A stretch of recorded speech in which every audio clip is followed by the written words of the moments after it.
be a heavenly throne, not an earthly one. See, everybody anticipated it would be earthly. But if you read the Old Testament carefully, you'd know it would be a heavenly throne, not earthly. See, which is really throwing everybody off.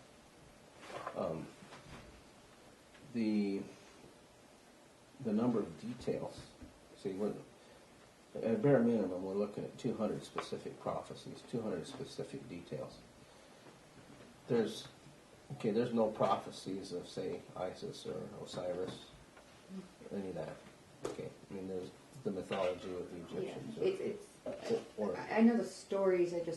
There's not prophecies before the stories, but the stories are almost exact of the life of Jesus. Yeah, or there's Dionysius, for example, others.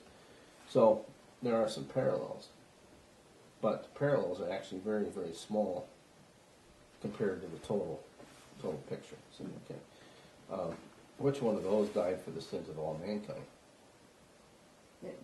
I don't know if any of them were described as so, but No. there were, I think it was Enos, that was described as dying for the sins of man. And so it's more that there aren't, the Bible is very widely distributed, widely known, everything like that, and these are very hard to find facts on. Like I've had to, really dig. Yeah, really, really dig for these. But so, say let's take Enos' case. Was there a resurrection? 3 days and a resurrection. Now, how did the sacrificial system?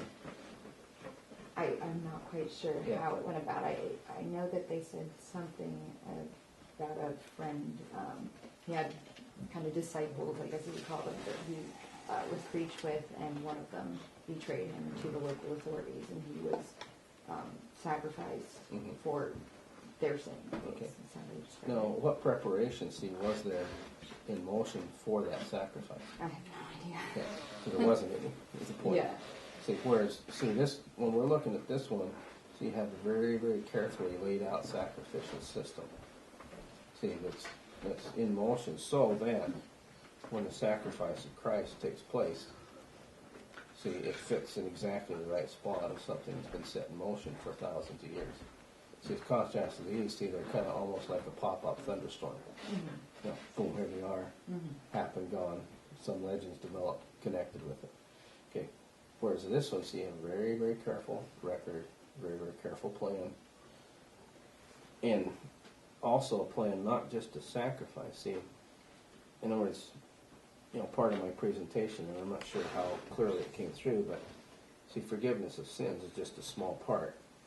See, for Christians, forgiveness of sins just clears away the past, so that now this whole concept of the new creation can be set in motion, so that now there's a spiritual warrior here that is capable of overcoming sin in his life, but also then capable of carrying a spiritual revolution into the teeth of the New World Order, for example. See, none of these other systems have any provision or any plan for that whatsoever, see. And it's pretty clear from the Bible, see, forgiveness of sins is not the central message. See, the actual indwelling Spirit is the central message of what was laid out. See, for example, one that we talked about earlier is in Abraham's day, where God told Abraham, in your seed, all the families of the earth shall be blessed. On the surface, that looks like a prophecy of Jesus being the physical descendant of Abraham. But see, Jesus in the flesh never came to the Gentiles. His own words were, I was sent only to the lost sheep of the house of Israel. See, it's only Jesus in the Spirit. See, it's going to the Gentiles.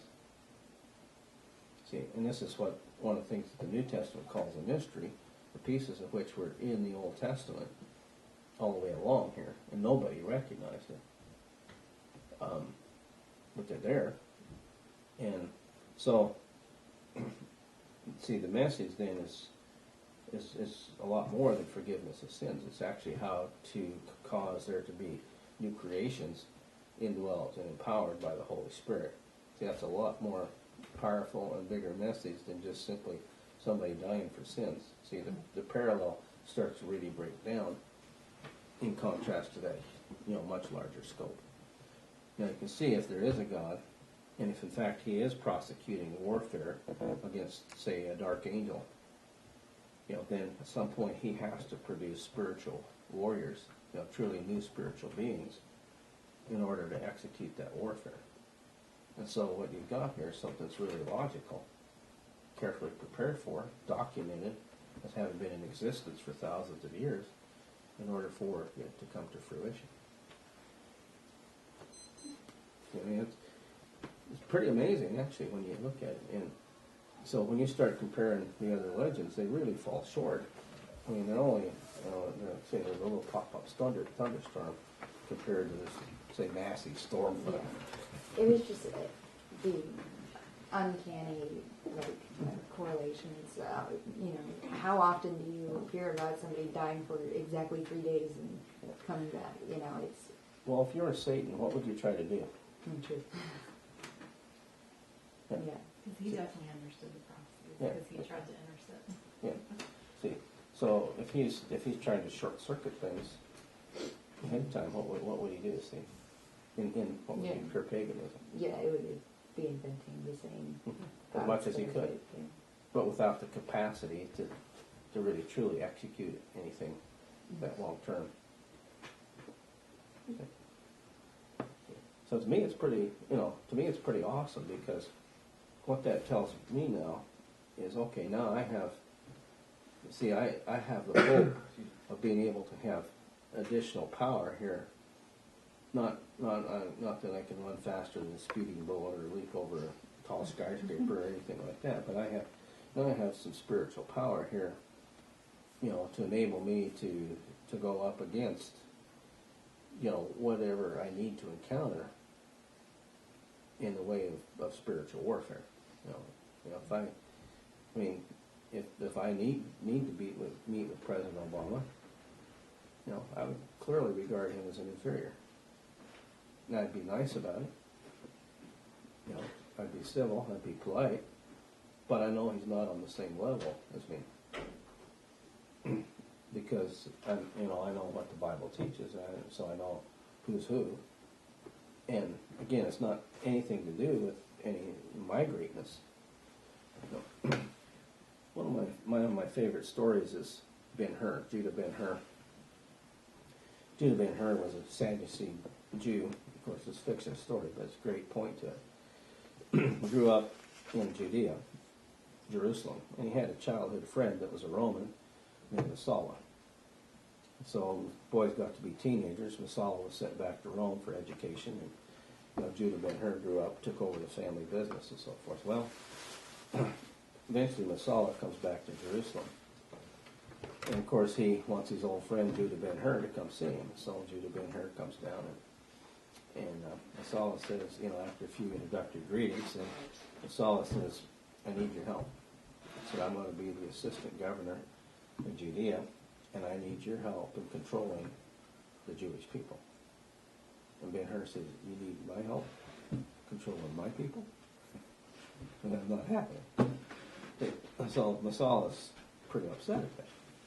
So Judah Ben-Hur goes back to his house. Well, about this time, the new governor gets introduced, and he and his sister up on a rooftop, and she accidentally bumps a tile on the roof wall, and it falls over and just about kills the new commander, and his horse is upset. So they arrest Judah Ben-Hur's family, and his mother and sister go to prison, and they put Ben-Hur in as a slave in the galleys, rowing the ships. So he's in the galleys for a number of years, and I read the book too, so he switches from the right to the left, to make sure that he's keeping his muscles balanced. Well, at some point they're in this tremendous war, and he looks through the porthole and he sees this enemy trireme coming right at him. And so the guy that's pounding the beat out, he actually comes down and he unlocks Ben-Hur's chains. And when the enemy ship strikes, of course, their boat falls apart. Ben-Hur's a pretty strong swimmer, and he finds a chunk of boat to float on, and then he reaches down and he rescues somebody that's drowning. Well, the guy that he rescues is the Roman tribune, that's the commander of the entire Roman flotilla. And so in appreciation, this guy takes Ben-Hur with him back to Rome and adopts him as his son. You know, his own actual son had died, and so he adopted Ben-Hur. And so now this is the Roman tribune, Quintus Flavius Arius. He's got the full title because the adopted son has full rights. And so after a while, he asked his father, he says, "Can I go back to Judea and take care of my affairs?" And he said, "Yeah, I hate to see you go, but I know you need to, so go ahead." So when he gets back to Jerusalem, sets a few things in order, goes to go see his old friend Messala, you know, who sentenced him to those years of rolling in the galleys. But he has himself introduced as Quintus Flavius Arius Tribune, okay, who way outranks Messala. So when Charlton Heston played it in the movie, he did a great job. And so here's Messala now standing at attention because the Tribune opens the door. Here's Judah Ben-Hur. Messala says, "Judah Ben-Hur? I thought it was Quintus Flavius Arius." And so he goes over and he takes a camel and pours some wax out, and he takes that ring, stamps the ring. It's got the seal of Quintus Flavius Arius Tribune. His adopted son. Full rights. Now, when we get immersed into Christ, we receive the spirit of adoption. See, we got a new name, new position, new title. It's called child of God. And it outranks everybody on this planet. See, beloved, see how great a love the Father has bestowed upon us, that we should be called the children of God. And such we are. For this reason, the world does not know us, because it did not know him. We're humble sort of kings, because we're so confident in who we are that we can do any job without it impacting us. If you ever had a good boss, you know that good boss, you know, he'll get right down in the trenches with you. And you get some new foreman on the crew, and he's a little bit unsure, and you're not getting down in the trenches because he's got to prove he's the boss. But the guy who knows he's the boss, he's no problem. He's down in the trenches right with you if he needs to be. You know, sometimes he's too busy, says the guy, "I got to leave," but you know. So you know that. You know he would be, and that's the kind of people we are. See, we're willing to get down in the trenches with people where they really are, and we can rub shoulders with them and interact with them, because it's not going to impact who we are. It doesn't change us. See, that's what it means to be an adopted child of God, and that's the reason. One of the reasons that God promised the Holy Spirit way back in the Old Testament here is to produce a people that can get in and work with the masses humanity, care for them, and help to lift them out of the slime that they find themselves in. Nice to be able to get down the slime and not get slimy. See, and that's where God's going with this thing. See, and he prophesied that, lays it out. So forgiveness of sin is a very small part of a much bigger picture that God has. Now, one of the things, you know, some years ago, some of the guys in the Netherlands or Denmark or someplace, they produced a movie. I think the title of it was The Garden Plot.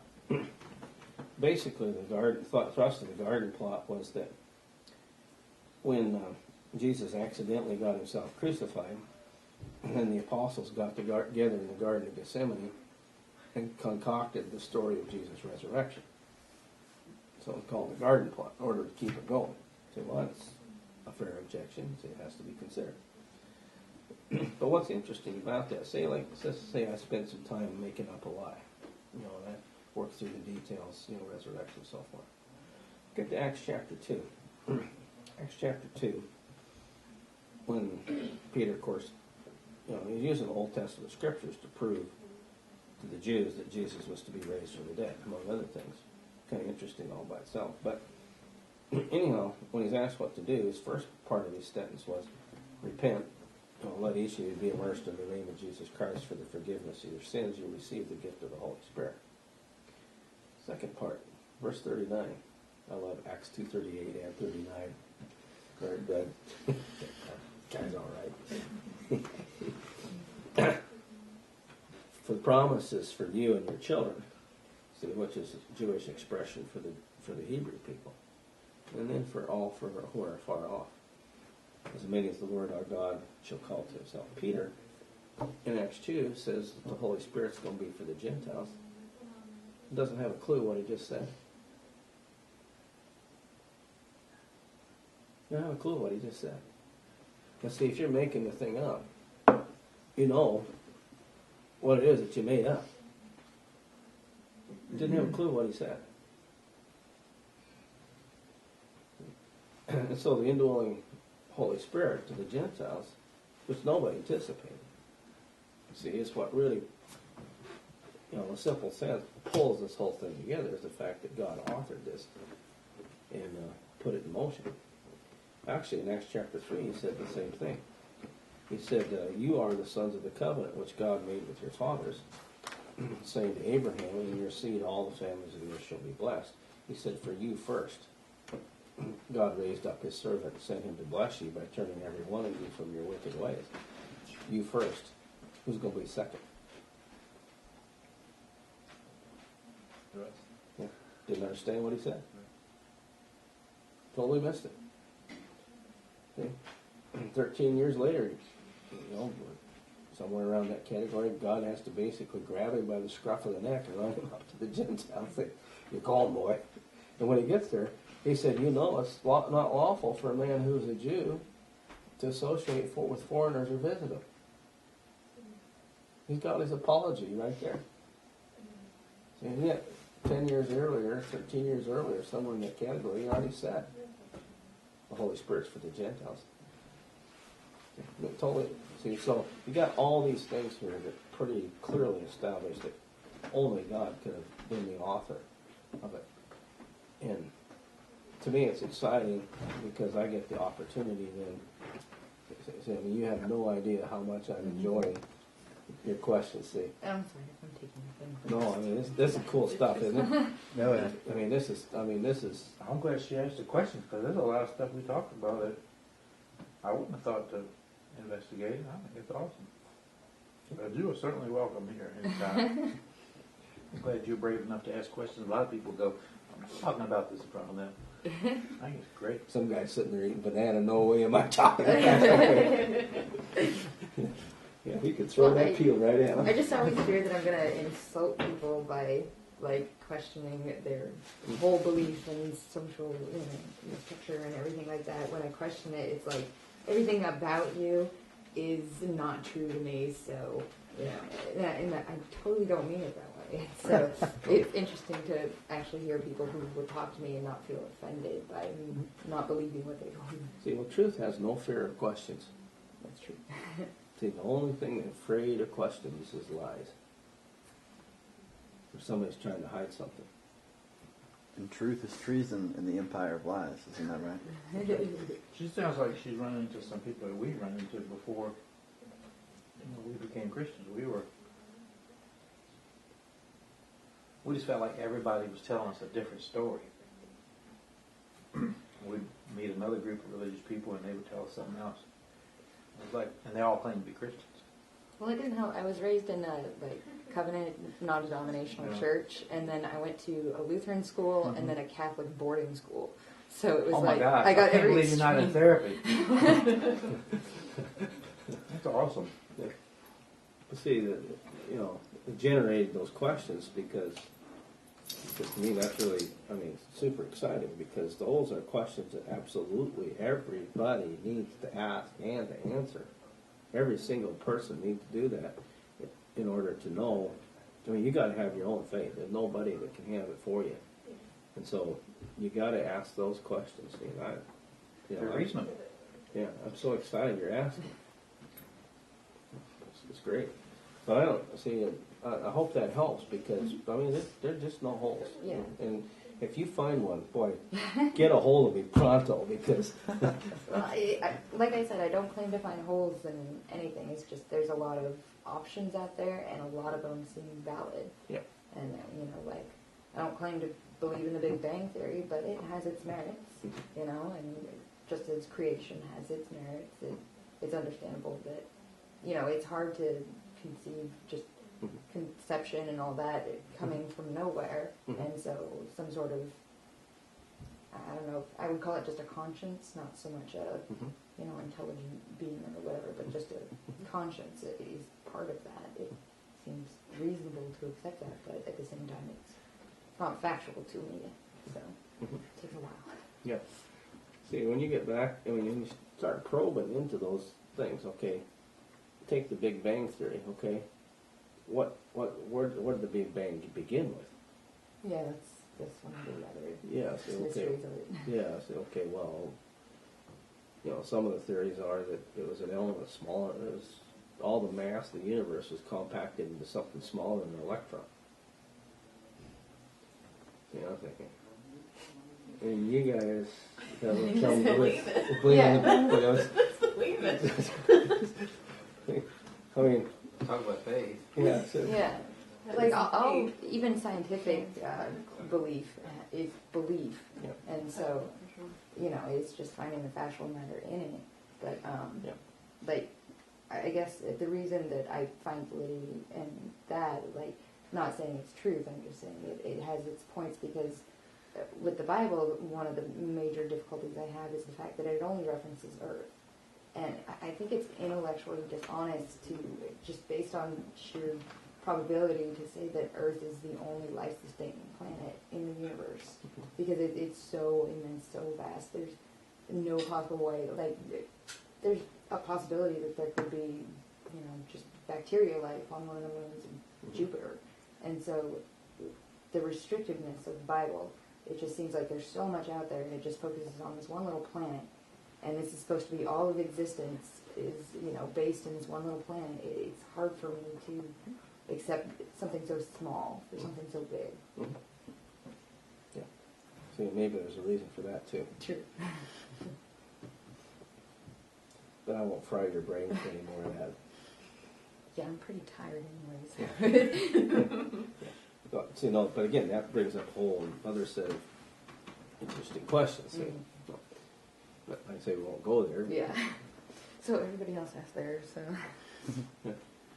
So that's a great question.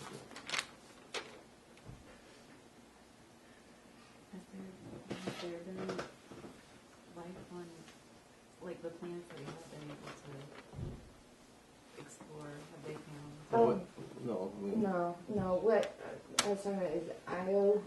It's one of the moons of Jupiter.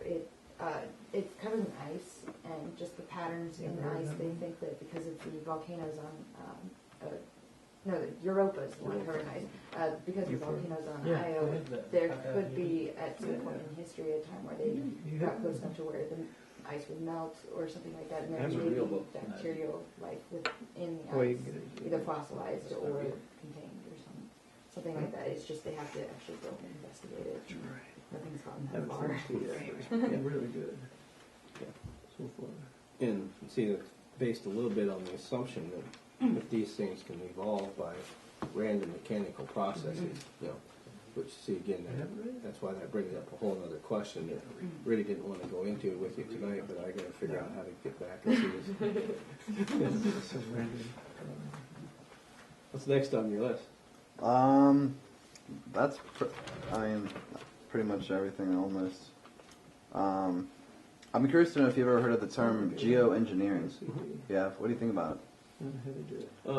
Let me make sure I'm communicating now. By Geo-Engineering, are you thinking of like geocentric, or are you thinking of, tell me what you mean by that. Geo-engineering in the sense of HAARP, trying to manipulate the weather. Oh, okay. And I guess it could extend. It could possibly extend to genetically modified foods and I guess conspiracy modified maybe people. called chemtrails? Yeah. That's a long time. Yeah, I don't know. You see, when you try to look, I mean, obviously genetically modified foods, that's definitely something, I mean, we know Monsanto. And, Right, yeah.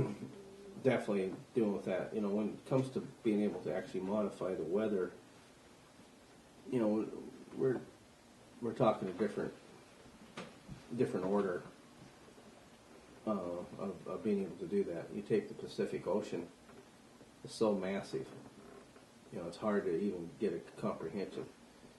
And see, right now, I mean, our weather right here is because of the massive winds that are coming off the Pacific this year, that are pushing everything else way to the north. Well, when you look at how big the Pacific is, see, how do you, what humanly could you have that would actually impact something on that scale? Mm-hmm. Whereas genetically engineering wheat, for example, or corn, something that's doable. So, I think there's different things. I have no doubt, but what, say the Russians, for example, tried to play with the weather. We know about cloud seeding and, things like that. So these small scale things. But it doesn't seem like, anything large scale. Now, when it comes to what impact some of these things have on us humans, it seems like anytime man starts messing with things, sooner or later he messes it up. And so, Well, because nature still plays a role. yeah. And so when, if we start genetically modifying things, who knows what we mess up in the process of genetic modification here.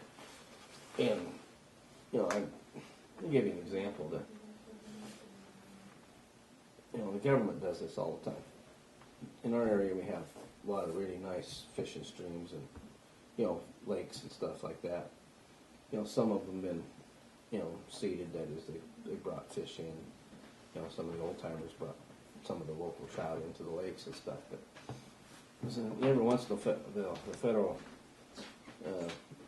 fisheries, come up with some idea, and they're going to clear a certain population of fish out of a certain lake by introducing another population. Oh, and then they figure out, we really compound the problem because introducing this other type of fish created a lot of problems we didn't anticipate, and we got, now we've really compounded things. Just sooner or later, it seems like every time man tries to, do those things, particularly the government, they mess it up.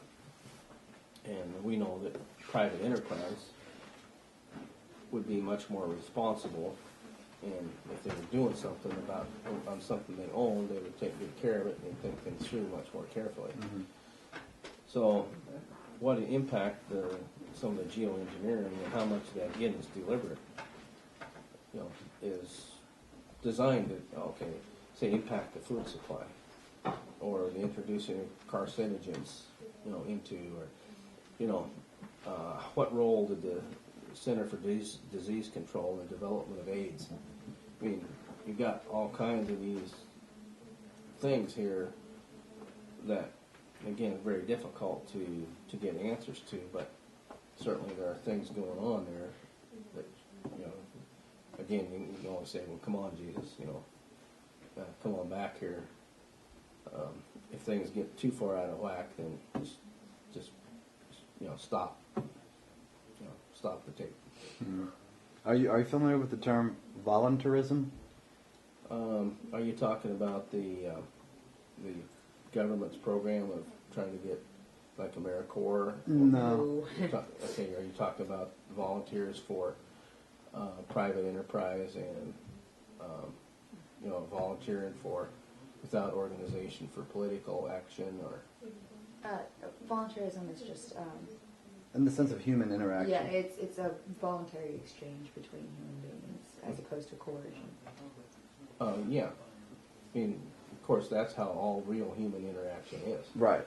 And the basic premise is anything that's voluntary or Yeah. consensual should be permissible or is moral, and anything that's backed by force or coercion would be considered immoral. Yeah. So, I guess my last question would be, I know that you're a Ron Paul supporter. Yeah. You know, I don't know if you agree with him on every single issue or not, but you know, he obviously teaches and preaches the principles of individual liberty, voluntarism, non-aggression, and you know, sound money and all that stuff. Yeah. Could you share with us where we could find those type of principles in the Bible, assuming that they are? Well, okay, let's put it in this terms. What's the biblically defined role for government? Great question. Hold the sword. Yeah. See, in Romans chapter 13, when it talks about, one of the things it talks about is it's a minister of justice. Okay? And this is, for this, it does not bear the sword for nothing. Okay? And you might want to look at Romans chapter 13. I have it pulled up. Okay, verses 1 through 7, for example.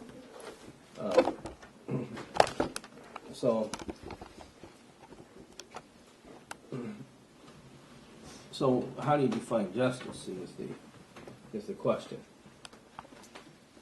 And justice is defined in the Old Testament. See, is a very simple principle: eye for eye, tooth for tooth, limb for limb, life for life. So the government then does have a role in the administration of justice. In fact, it's the only protection of life, liberty, and property, within certain limits, and the administration of justice is the only. Basically, the government can't do anything you can't do yourself. Right. That's what it boils down to. So, when it comes to moral issues, the way the country was set up was those were, and I believe this has always been Ron Paul's position, for example, these issues will be determined on a local basis. Mm-hmm. In other words, you're liable to have a different set of say, standards in New Orleans than you might have in, say, Richmond, Virginia, for example, and those things would be determined locally. So, say, take the issue of homosexuality, for example, that would be, say, between consenting adults, as an example. Would government have any role in, say, legislation and or punishment with regard to that issue? See, would be the question. And now, what this all does is it actually gets back to the people. Because, you see, if you have a people that drift away from the moral principles, and this shows up in the book of Judges, to where, say, homosexuality becomes pretty much an accepted norm, then, that society, that group at that point will accept homosexuality and, won't deal with it. They'll let it go. See, if a society has a little bit more of a biblical stance on that, then they'll take steps to block that as being criminal activity. And so Ron Paul's idea is to put those things to be local. As soon as they're federally determined, or even to some degree the state determined, then there always becomes an agenda attached to those things, and that agenda is always destructive to the freedom of the people. Well, of course, anytime you give people the power to permit something, they can always take it away. And same with the opposite. Like the Roe v. Wade decision, it determined the government gets to decide what the rule on that is. They could switch to either way all they want, but like now government's in marriage, so government gets to decide your marriage. It can flip either way, but it is in control of that, and so it's just every legislation is taking control. It's not giving you something or taking something away. It's controlling the issue. Okay, when those things were historically at a local level, then people knew who was married and who wasn't anyway. And see, when it becomes a matter of licensure, as you know, then you have certain other issues that begin to develop in connection with that. And like you want your guns licensed. See, well, do you really want your marriage license? See? So, I mean, those are parallel thought processes that you have to go through. Now, what is it that defines a marriage? I mean, what is the source of the definition of marriage? See, that would be the other question. See, if you accept the Bible as authority, then what you'll notice that there's always some sort of ceremony connected with that. You know, Isaac, for example, took Rebecca into his tent. See, in a nomad society, that's some of you guys know John Dowdy. John and his friend, one year they went to climb Mount Ararat, look for the Noah's Ark, and they got in the midst of a bunch of Kurdish people. They were herding their sheep up there at about 12,000 feet elevation. And John, those guys had helped him because they brought a bunch of extra batteries, and these guys needed batteries to run their infrared equipment and their night vision things to protect themselves from the Kurdish or from the Turkish government. You know? So they let John and his friends stay with them. He told them, he said, look, there's one rule here, very important. No man is allowed inside another man's tent unless the man is also present. Well, you can understand why that would be a very good rule. See? Well, John, he's an American guy, so he forgot. See, so all of a sudden he's in the guy's tent talking to the guy's wife. Oh, no. See, all of a sudden there's a tap on the shoulder. Oh, gosh. This time, I forgive. You're American, I forgive. This time, I forgive. The next time. Said, you know, so when Abraham takes Sarah, Rebecca into the tent, see, that's a very specific ceremony done in the presence of everybody living in that tent village. And that was known then that she was his wife. See, it was simple, but it was known. See, the same way, you know, in the New Testament times we have the marriage feast, you know, and so they're waiting for the bridegroom to come, and when he comes, they all go to the wedding feast. So, see, every culture, because marriage is not Christian, marriage is human, across all cultural bounds. And so every culture could set up its boundaries as to what defines the marriage ceremony. But there is to be one. Actually, it's kind of interesting. You can tell it's for the security of the women. You know, and when you get a society that's coming apart like ours, there's no security for the women because where are the guys? You know, by the time it gets tough, and you know, and she needs help. Guess where he is? He's gone because 95% of you know moms in inner cities in this country are single moms. Imagine how tough that is. See, because people forgot, you know, about the fact, you know, the marriage. See, but any society that breaks down is going to get the type of government it deserves. And so, when you get a society like ours, when people are step by step being reduced to the level of animal, intellectually and morally, animals have to have a herdsman. And you see that in the book of Judges. See, they got this decline here that's recorded, and it closes with the idea that there was no king in Israel. Every man did what was right in his own eyes. And we had a society that just came apart. It had to have a king. See? And any society that goes that same route is going to have a king because they don't have the self-governing ability left to govern themselves. Quick question. Is a marriage that isn't recognized by the state, is it still recognized by the Christian church if it's done within? Well, I've actually performed a lot of marriages where there was no, you know, paperwork. Now, generally, I'll give you an example. I performed a wedding for a couple, and what they did was they signed the back of the Bible. Well, and trouble developed, and she took off for Canada. She was a Canadian citizen, and she was gone for 2 years. She first tried to deny that she was ever married, and then the little girl was born. The problem is the little girl looked exactly like her dad. You know, but he kept sending her flowers once a week. You know, sent her card, flowers. Finally, after about 2 years, she said she'd like to come back. Okay, now, you got to get a Canadian citizen back into the U.S. because she's married. So we don't have any official state papers. Okay. So both the Canadian government and the American government accepted that's in the back of the Bible, and the fact that there are 120 witnesses.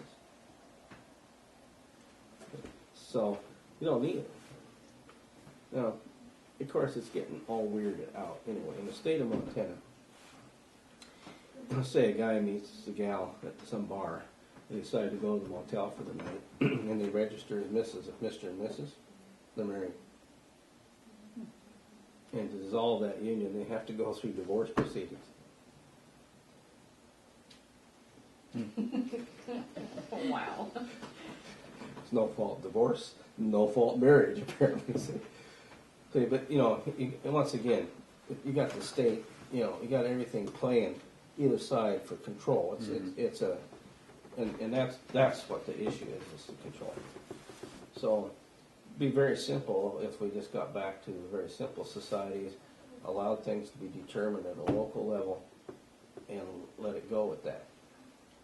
In Las Vegas is still legalized prostitution, and Butte, Montana would legalize prostitution, and Harrisonburg, Virginia probably would.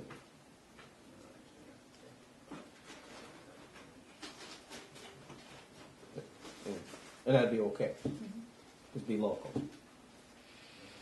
But once you get outside of that, then, see, one of the worst cases that came before the Supreme Court was about 1958. I can't remember the name of the case, but it was an issue of trying to determine whether something was obscene or not. Okay. The problem wasn't that the Supreme Court ruled it was obscene. The problem was that the Supreme Court ruled it all on the issue, which is what you were saying earlier. And so, step by step, the federal government is taking the position of regulating all aspects of our lives, and that's the big problem. Is that the I'll know when I see it? Yeah. That's right. The court in Virginia and in Texas is currently voting on, is currently trying to rule on redistricting. They have no jurisdiction. They've just created legal jurisdiction in their mind. And if it stands, they change law without going through any process. Yeah. All of a sudden now the federal government's determining the redistricting in the state. Absolutely, they have no right. Regardless of how crooked the state may be, the state's a lot easier to deal with than the federal government. So that's where we are, and that's where our warfare comes down to. And see, the Bible does have its standards, and the Bible calls people out of darkness into God's light. It calls us out of a lifestyle that's destructive to us into a lifestyle that's productive and capable of carrying out God's will. And that's really what it's all about. So, whether the rest of the world accepts the biblical standards really isn't long-term the issue. No. It's whether we personally do it. So, cover that okay? Mm-hmm. Great questions.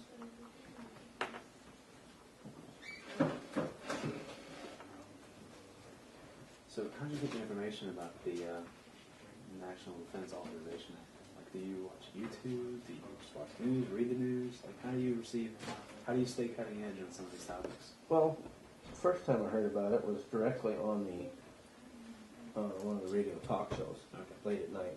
I travel a lot at night, so. Oh, no. Not coast to coast. No. Dum-dum.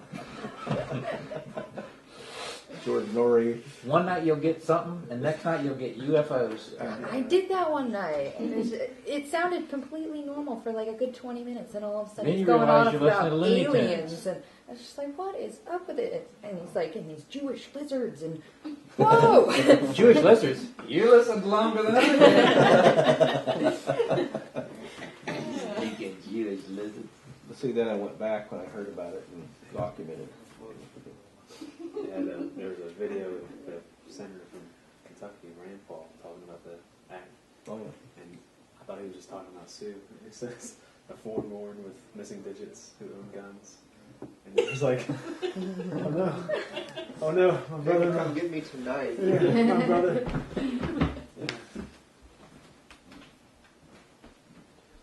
Well, see, the thing that's playing in all the back of our minds is we know that tyranny is coming. Is coming? Yeah. I mean, the average Hard populace. tyranny. Right, yeah. Yeah. I mean, Hard everything looks tyranny, normal out rather there. than soft. I mean, cars still running that. Right, yeah. You know, so it doesn't look like tyranny is here. We know what's already in place. We already know the laws that they have already put in place, ready to Right, yeah. implement. Do you see based off of your knowledge of Austrian economics, and what your current knowledge is on history and so on and so forth, do you think that we're headed? I mean, we're obviously headed, but do you think that we could have hyperinflation and a currency collapse like Germany and Zimbabwe did? Absolutely. It keeps throwing $1 trillion additions to the federal deficit. It doesn't even take long to get a currency. If the world ever, if the central bankers, in other words, ever decide not to use the U.S. dollar as the world reserve currency and move to something like special drawing rights or something like that, and all those dollars come flooding home, Oh, yeah. you'd see hyperinflation. Yeah. And, they can pull that trigger anytime they decide to do so. Wasn't there an OPEC decision to switch from US dollar to like euros? Euros, right, see. But that's proved smart now, too, didn't it? Yeah. And they're trying to get a global currency. Right, exactly. And that's where they're going. Right. With it. So, again, it's, that's a game they can play. When Switzerland went off the gold standard in 1999, with the adoption of a new constitution, no country in the world is on the gold standard. So all currencies are subject to manipulation by the bankers at will. So, what they can do and what they will do, I mean, we don't know those things. But they certainly have the potential. They could collapse this economy tomorrow if Right. they chose to do so. Yeah. What country right now do you think is the freest? U.S. Really? When we talk about economic collapse and tyranny on our level, what does that look like? Starvation. Is that just because we don't import anything anymore? Or, I mean, I guess what I'm asking is what force do they use to suffocate us? Because the army is not 100% backing the government. Who would they use to enforce their tyranny? People with guns and badges. The absence of services, that's all they're going to do. Yeah. If the truck driver's not going to get paid tomorrow, he's not going to get in that truck to drive tomorrow. It's also- As soon as they collapse the money flow, they collapse everything. And if they want to impose People tariffs, still have to eat, and so But the truck driver's not going to drive those tomatoes. In 3 days, all the stores are going to run out of food. They'll run out tonight if you turn on the news and they go, "There's no trucks coming tomorrow." Tonight, everybody's going to clean them out like a snowstorm.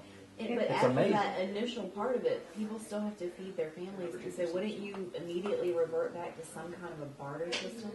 but if people, If if there's the not enough. government really wants to enforce tyranny on you, they're gonna use it.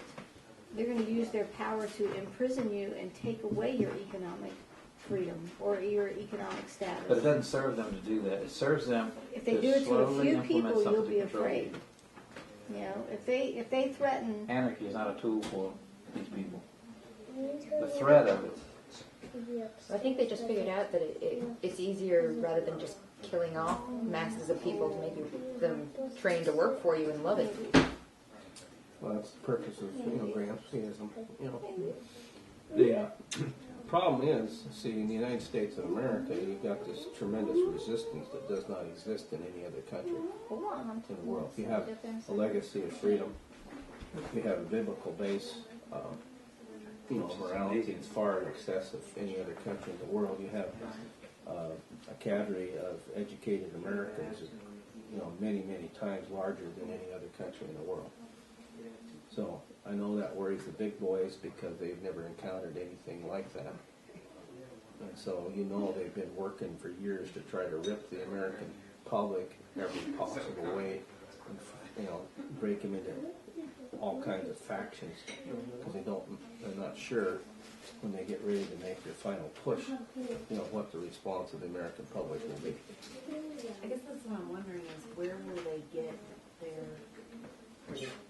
what will be the driving force behind them, because there is so many people that will resist it, and it's not like they don't have guns. It's not like, I mean, you say you with guns and badges, well, there are plenty of people that don't really care if they have a badge. Right, yeah. They will just blow them to smithereens.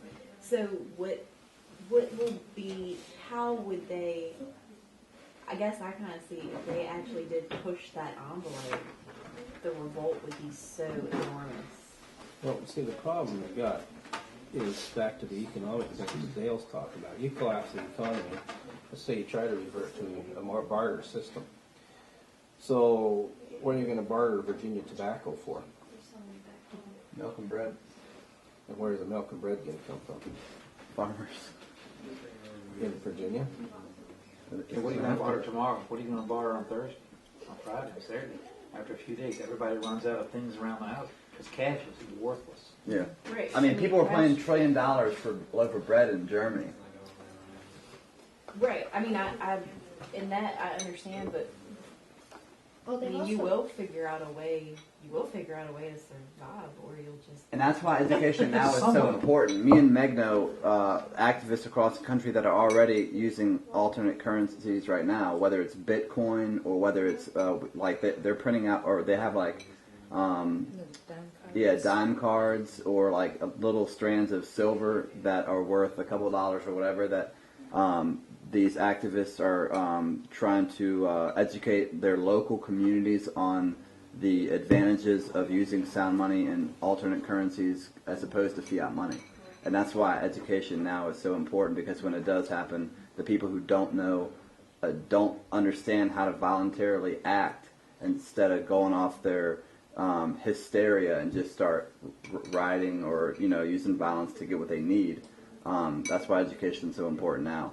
You know, education in the sense of the non-aggression principle, voluntarism, and sound money.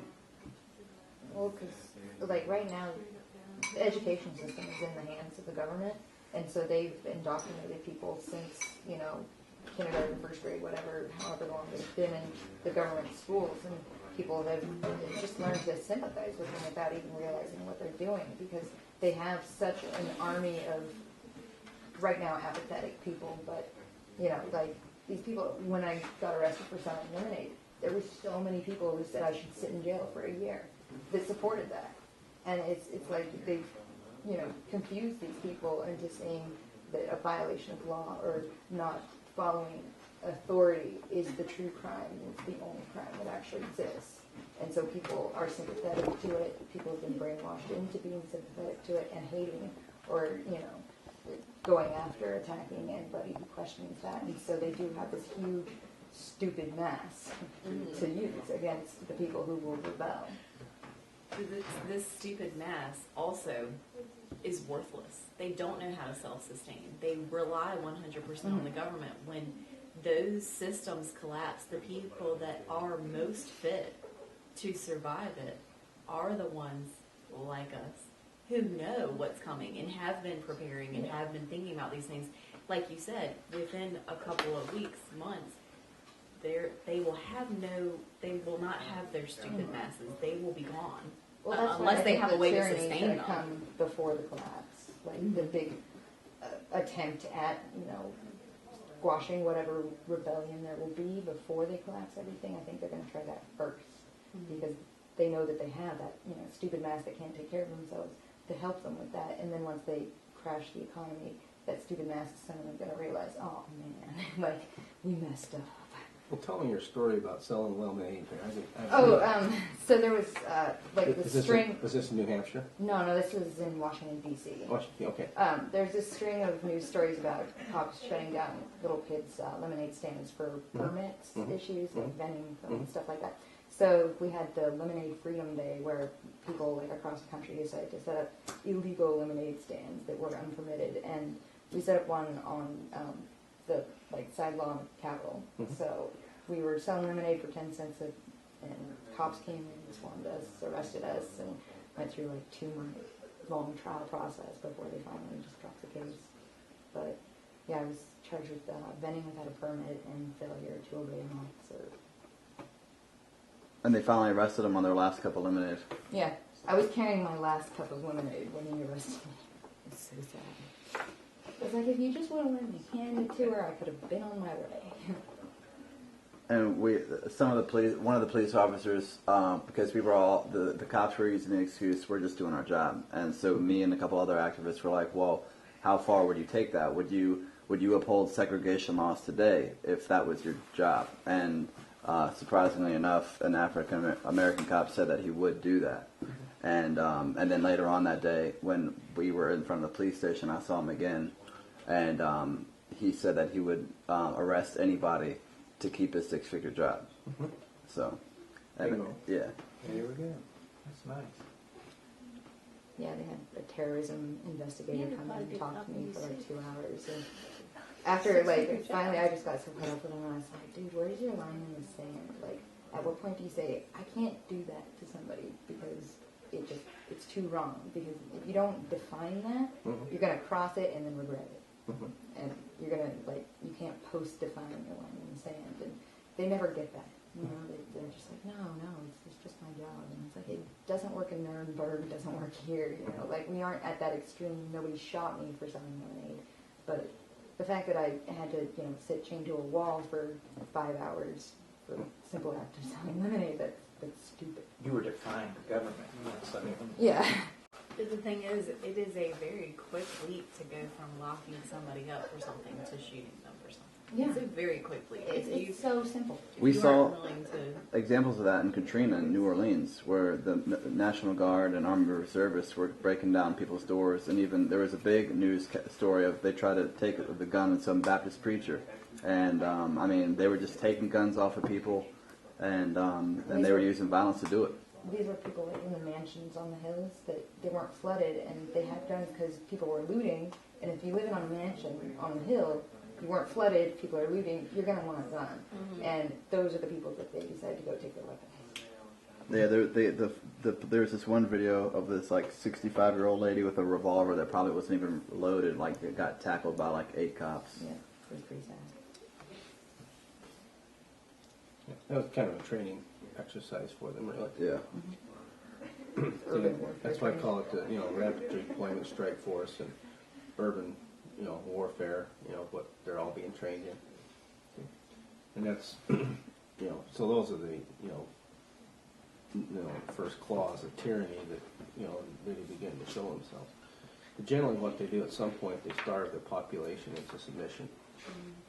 And that's because they have to. And see, because you're starving, you don't have a lot of energy. And you Can't think. and if your kids are starving, you're going to do what you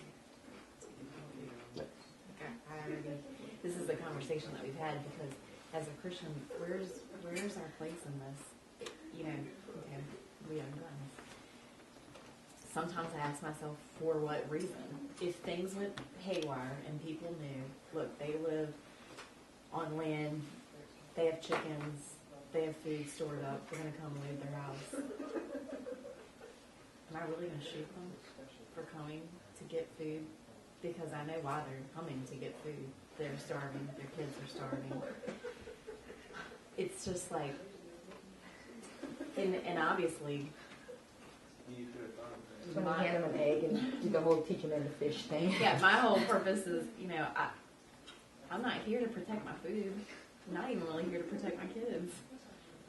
My purpose here is to glorify Christ. Shooting somebody in the head for coming to get some food is not glorifying Christ. So it's like, you know, you think about how these things will play out, and I'm certain that families like ours will be some of the first to go because we will just end up having to succumb to. I don't know, do you resist against that? I mean, I guess you just flee. You have to wait. I mean, you try to you either had to predict ahead of time what you're going to do. The problem is, it's so unpredictable what's coming. You don't know what direction. That's where it's really important that we have our trust and faith in God. Excuse me, and have that be our focus, because God has ways of doing little protection things that on the surface look like pure coincidence, you know. And, you know, he gives you little examples of that in the Old Testament. Remember the time that Samaria is under siege? And, the lady approaches the king. The king's walking near the wall, and the lady approaches king, and she says, "Oh, king, hear my complaint." And he said, "What's your complaint, lady?" He said, "Well, me and this other woman had an agreement that if we eat my child yesterday, then today we eat hers. And so yesterday we ate my child, and today she refused for me to eat hers." And the king, basically got his sword thrown to him. So what am I supposed to do? The prophet, hears that. Elisha says, "Well, tell us, this is the message for the king. Tomorrow, about this time, the quart of wheat is going to be sold at regular market prices." So there's the king's bodyguard standing there and said, "How could this be?" And the message from the prophet is, "Well, you'll see it, but you won't get to eat any of it." So early that morning, a couple guys that were lepers, outside the gate, they said, "Well, we're dying here, starving, and let's go over to the army of the Arameans here, and let's see. I mean, if they kill us, we're going to die either way. So, let's go ahead and go." And they went. Well, they found that something had terrified the Syrian army in the middle of the night. They left everything, left all the food, provisions, the whole works. So the lepers, they kind of helped themselves, and they think, it's not right for us to be doing this. So they go back and they spread the word. Well, they sent out some horses. They had a couple of crowbait horses left, so they went out to check and see. But not definitely, the Syrian army was gone, and the track they went, they were leaving clothes and everything else. So came back. So the king's bodyguard, he was standing at the gate when the announcement was made. "No, it's real." And so when the people rushed through the gate to get at the food, they trampled him. And so he saw the price go down, but he didn't get to eat any of it because he died. See, but my point is, God has ways of protecting his people that on the surface, it's like pure coincidence or something, see, but God has ways of doing that when we're useful in his service. And I think ultimately that's where we really need to go. And all this is to unless the Lord guards the city, they watch in vain. And that's where we really need to go with this ultimately. The Lord can protect us and put us in key positions and use us where he wants us. And, way better than we can do any of that ourselves.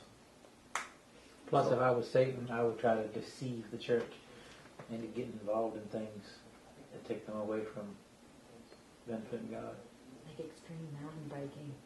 Yes, that would definitely hurt. And you gotta understand that you can't hold on to that, like that physical stuff that you think is so important. For instance, Nebuchadnezzar, he was used by God, but he had to let go, or all those people had to leave Jerusalem and be deported, which was probably the most horrible thing they could probably ever think of. And it was not pleasant. People suffered. But Nebuchadnezzar was in just the right place at just the right time. Not Nebuchadnezzar, what's the guy's name? Starts with Nehemiah. And then he's the king's cupbearer at the time, and then he can go back to Jerusalem. But if he sat around bemoaning the fact that they left Jerusalem and he's everything's bad and he has this bad attitude, then God can't use that. He has to find somebody else who has got his heart and mindset on the fact that God can use him wherever he's at. So, if we're sitting around attached to this country, we might like this country, but if God's done with it, it's done with it. We need to figure out how to make the best of what's coming next. Yeah, that's true. To me, it's sad. you know, I got kids and I got grandkids, you know, it's kind of same position a little bit. And, you know, they're not getting to grow up in, you know, in the type of country that I got to grow up in. See, and I say it's playing in the back of the mind of all of us, kind of like death plays in the back of the mind of all of us. And so how do we handle those things in a positive way, and you know, keep the right focus? I think every Christian needs to be educated in all these things. You know, really hope the voluntarism works. It's worth a shot. Just know enough about human nature, you know that when it gets crunch time, you know, unless people are really committed Christians, pretty likely they'll break down.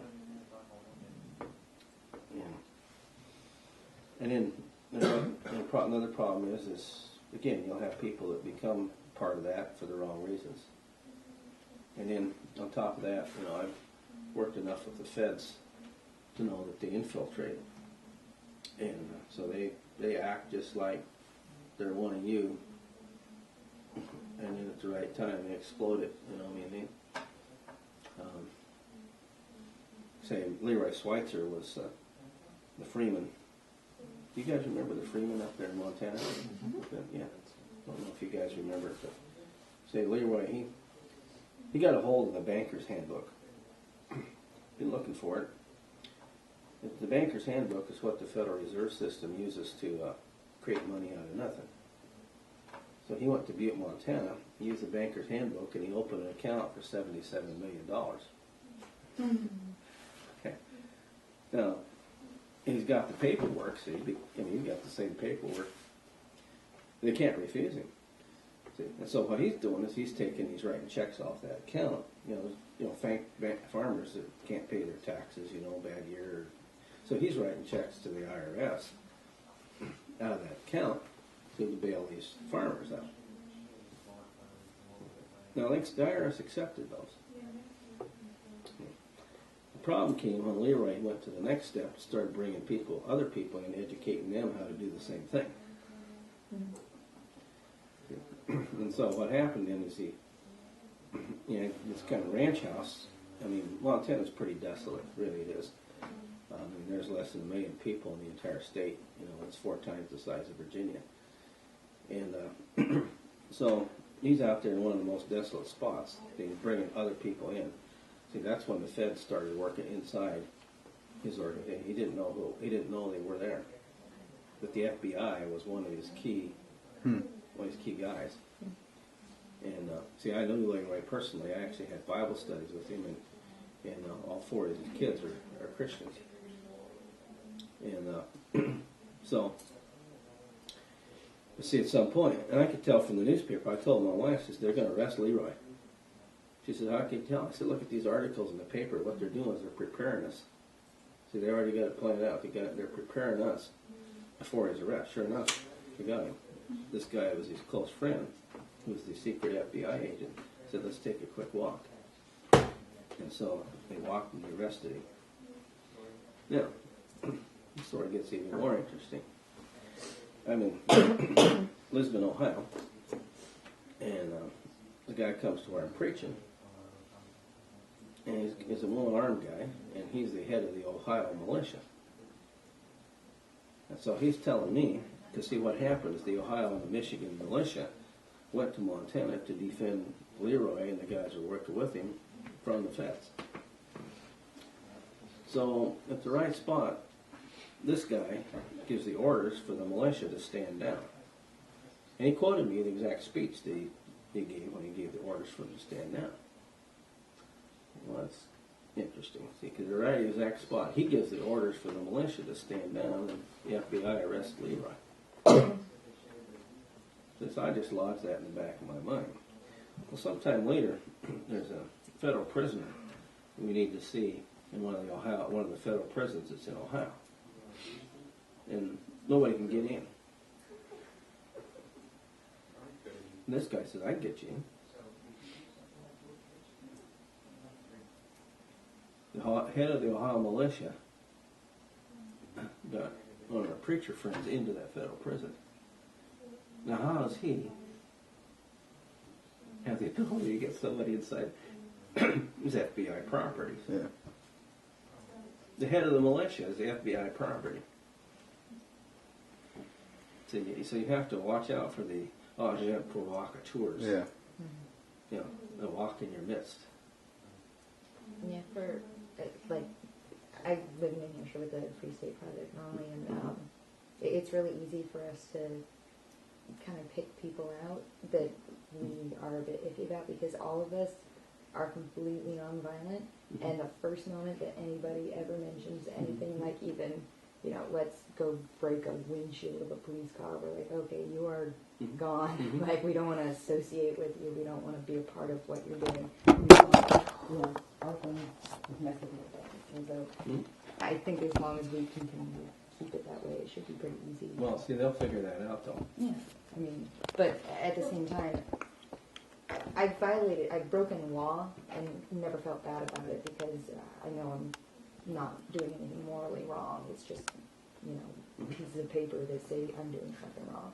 Whereas I would never, under any circumstance other than like self-defense, hurt or harm anybody or, you know, steal something like that. And so I think pretty much across the board, all of us are like that. And if I was to get busted, I guess, for something, it would have to be for a crime that I wouldn't feel was a crime.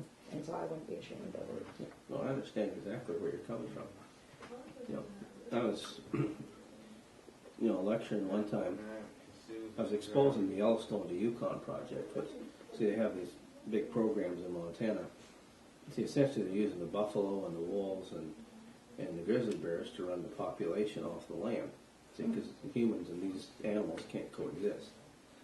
You know, and so I was exposing this, and something called the Greater Yellowstone Coalition showed up. Now they showed up as incognito, see. And so I'm, you know, kind of making my PowerPoint presentation, and this guy says, "Well, let's just get some guns and go down, you know, to the Capitol, or, you know, say bingo, right? Like, so you recognize this." Yeah. So I know who this guy is, and so I keep lecturing. And see, at some point I just threw a comment in there that, you know, during the Middle Ages it was a lot warmer than it is now. And he says, "No way!" See, and I knew exactly what he was. But the head of the Greater Yellowstone Coalition, he's smart. See, he sat in the back, and he waited everybody else's out, and he walks by, and he just hands me a note. He says, "Call me."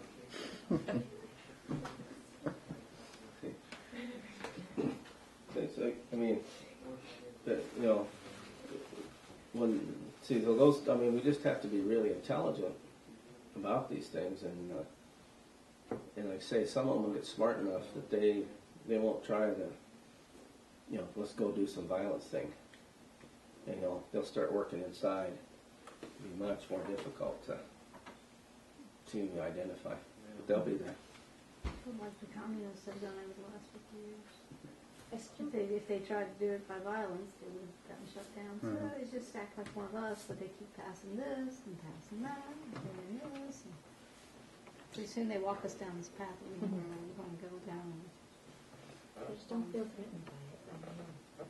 Like, anytime you even mention the idea of like a Fed being in our midst, or like our Pork Fest, the festival that we have every summer or something like that, I'm just like, I don't care. Like, maybe if anything, they'll come to our side because we just won't go their way. But I'm strong enough in my conviction that I don't fear. Go for it. I do. The only crazy thing is, history shows if they can't get you to voluntarily do something stupid that will compromise you, they will set you up or falsely accuse you. And that's why I said I don't fear it. Like, if I end up in jail or dead or something like that, I didn't do anything wrong. It can get crazy. See, it's amazing how, in all levels, there's tremendous warfare going on, you know, right down to from the lemonade stand to everything else. See, it didn't used to be that way in this country, but that's where we are, and that's why that's why I say this battle ultimately needs to be fought and won on spiritual grounds by truly spiritual people, and that's why I'm encouraging you to keep doing your digging, because see that you're going to need that spiritual strength that you can't get any other way. Do you think any moral action or action done out of compassion or morality loses all its purpose or intention or anything without a Christian base? Yeah. See, the reason for that is not so much to do that I wouldn't say it loses its value, but it doesn't count with God. See, the problem is I use the broken window illustration. I think, see, one sin breaks the window, and you can never do enough compassionate acts, to repair that window. And so, what happens to happen is we have to be in Christ in order for that window to get repaired, and then all those things really count. See, the way Jesus put it, whoever in the name of a disciple gives even one of these little ones a cup of cold water in my name, he will not lose his reward. See, but it only really counts when we're in Christ. But do you think it can still have a positive effect? Yeah, Well, it it's positive could be effect on the world. mutually beneficial, without a doubt. Yeah, it has a positive effect on the world, but it doesn't gain us anything in terms of salvation.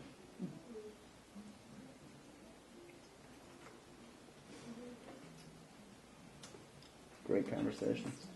Thank you for your question. Very good question.